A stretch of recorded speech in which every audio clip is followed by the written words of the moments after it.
পুরো গ্রাম নিস্তব্ধ। বাইরে ঝিঝি পোকার ডাক, দূরে শিয়ালের হুক্কা হওয়া। ফাহাদ বিছানায় শুয়ে মোবাইলে গেম খেলছে। কি ব্যস্ততা মোবাইলের গেম খেলায়। হঠাৎ করে ফাহাদের মা তাকে ডাকলো। ফাহাদ, ও ফাহাদ, এখনো ঘুমাসনি বাবা? বাবা ঘুমিয়ে যা। কি রে বাবা, এখনো গেম খেলছিস? রাত তো অনেক হয়েছে বাবা, এবার ঘুমিয়ে যা, শরীর অসুস্থ হয়ে যাবে তো। তুমি বকো না তো, তুমি যাও, আমি গেম খেলবো। না বাবা, রাত অনেক হয়েছে, ঘুমিয়ে যা।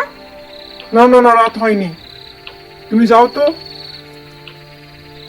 আচ্ছা বাবা, তাড়াতাড়ি ঘুমিয়ে যাবি যেন।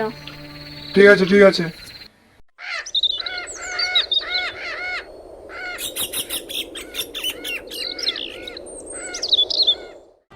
তোর কি খায় দে কাজ নেই?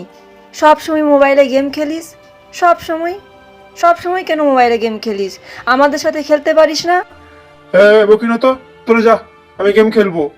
আমার গেমই ভালো লাগে, তোদেরকে ভালো লাগে না। বাবা, এভাবে জীবন চলে না। নামাজ পড়, পড়াশোনায় মন দে, মানুষের সঙ্গে ভালো ব্যবহার কর, তাহলে দুনিয়া আর আখিরাত সুন্দর হবে। মা, তুমি সব সময় কেন বলো তো এইসব? বলো, ভালো লাগে না আমার। তুমি যাও তো, এখানে আমি গেম খেলবো। দেখ বাবা, ওইসব করতে নেই, অনেক বড় হয়েছিস, পড়াশোনায় মন দে, ঠিকভাবে নামাজ পড়। ঠিক আছে, তুমি যাও, আমার গেম খেলতে দাও।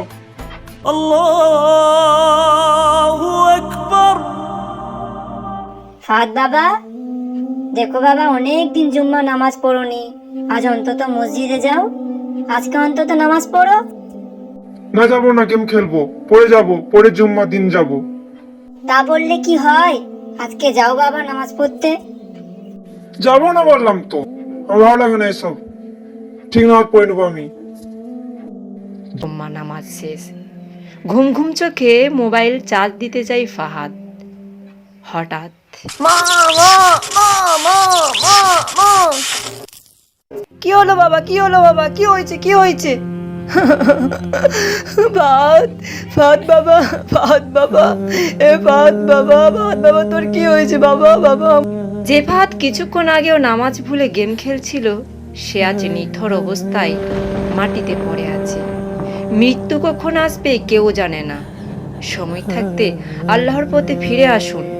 মোবাইল ও গেমের নেশা জীবনকে ধ্বংস করে দিতে পারে।